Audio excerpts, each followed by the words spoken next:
all the years that I've wasted trying to find it, all that I go through for my peace of mind. Let it all go out the window, no smoke in my eyes, I can hear the wind chiming. It's always been you in the back of my mind.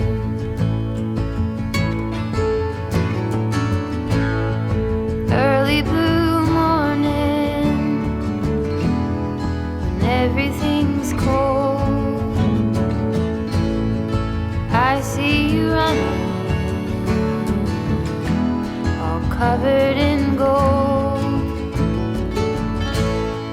There's nothing else that eases my soul. Good evening, everyone. It is a cool night here in Colorado. I'm back in the Telluride and Aura area, and you saw me set up camp. Golden hour is happening right now, and there's a ton of peaks being lit up. It's absolutely beautiful. I'm probably gonna have to stop recording myself to take some more shots. So let's get through this. All right, so pardon the interruption. It's about at this moment that the wind gets incredibly bad to the point where the audio was just unrecoverable, which is kind of a travesty because I nailed the entire thing in one take, and now I have to do it all over again here in the studio, which is far less enjoyable background and scenery. Anyways, let's jump into where we left off. So it might not be obvious how important a telephoto lens is in landscape photography, especially when you're just starting out. It's very reasonable that the first lens most people gravitate towards when diving into landscape photography is going to be a wide-angle lens, simply just because it intuitively captures the entire landscape in front of you.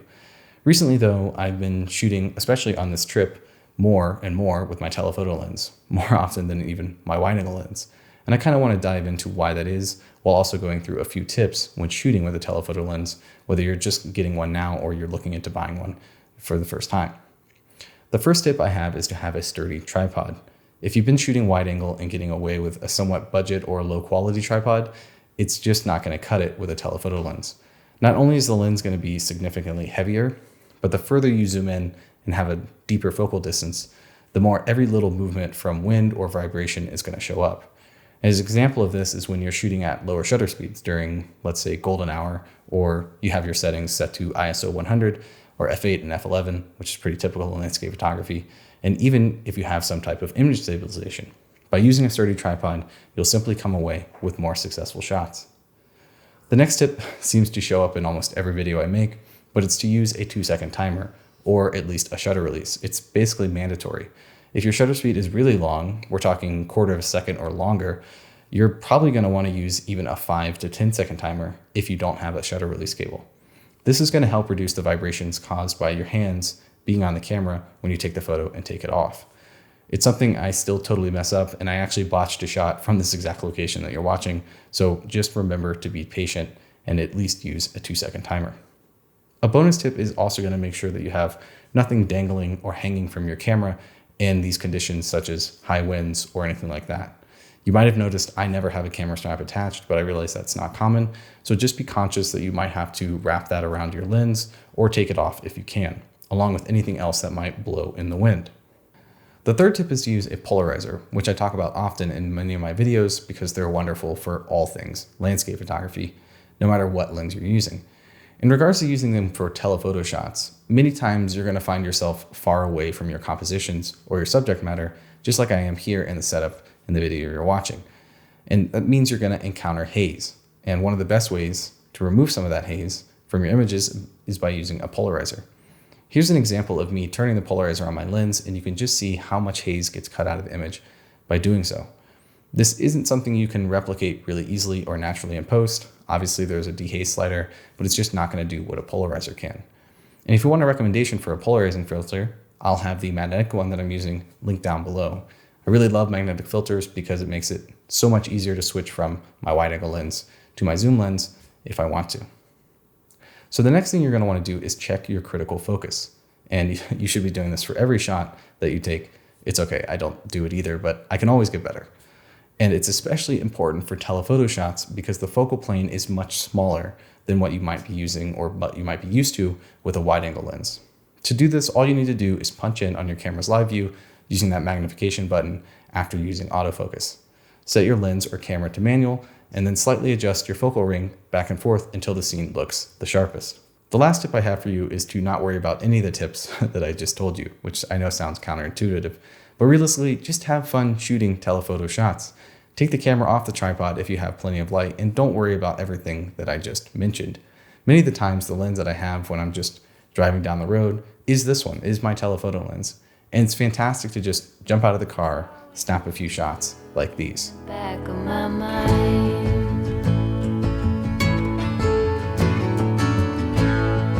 Early blue morning, when everything's cold, I see you running,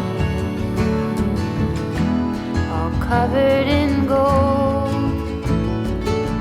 So just keep in mind that you're not going to have this luxury when you're trying to capture those beautiful moments right before sunset or right after sunrise because you don't have enough light, but you can get away with hand holding for the most part of the day, just like I did with a lot of the shots I just showed you.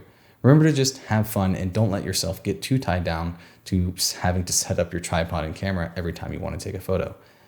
Okay, so those were 5 or even 6 tips, and now I'm going to send it back to myself for why I think a telephoto lens should even be your first landscape lens if you're looking to purchase one. And apologies again for the wind, but this section wasn't a complete blowout. See what I did there? All right, here's me. And with that said, now that we've talked about those 5 tips, I'm going to quickly go over just a few of my thoughts of why it's so important to have a telephoto lens. And the biggest reason is something like this, where I'm just camping right here on this hillside, mountainside I guess, and I'm able to capture so many intimate compositions from up here. And I don't have to walk anywhere, I don't have to move anywhere. I can follow where the light is going, and I can zoom in and out to get more pano shots or more intimate shots of the mountains.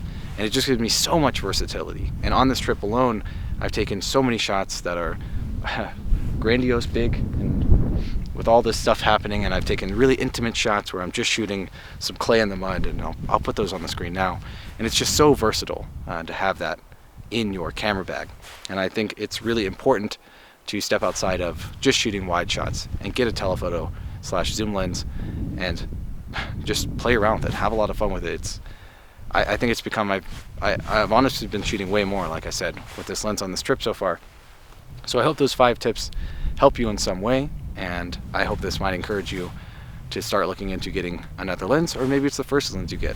I think it's completely justifiable that if you're looking into getting into landscape photography, the first lens you get is zoom, and you just get so much intimacy with a zoom lens. It's less about everything being in the shot with a foreground, middle ground, and background, and you just get I can't necessarily describe it in words. I think the pictures will show you exactly what I'm talking about. So enjoy all the shots I'm about to show you that I've just taken from this ridge, and I might include a few that I've taken along the way with the telephoto lens, and hope you guys enjoy. So with that said, I'll see you again soon. I might include another segment tomorrow morning for sunrise, not entirely sure, but either way, thanks for watching, and I'll see you again next time. No smoke in my eyes, I can hear the wind chiming. It's always been you in the back of my mind.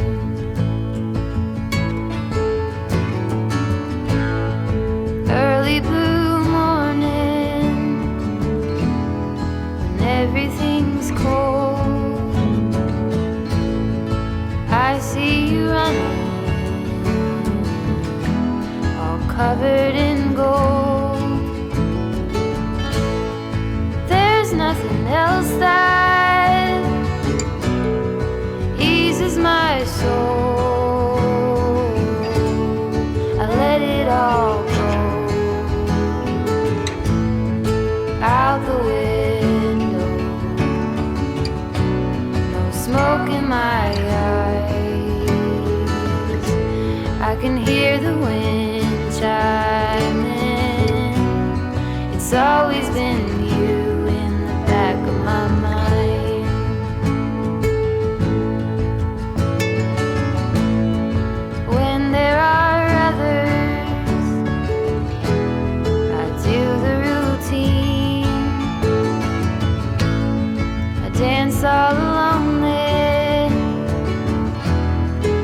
try to be seen.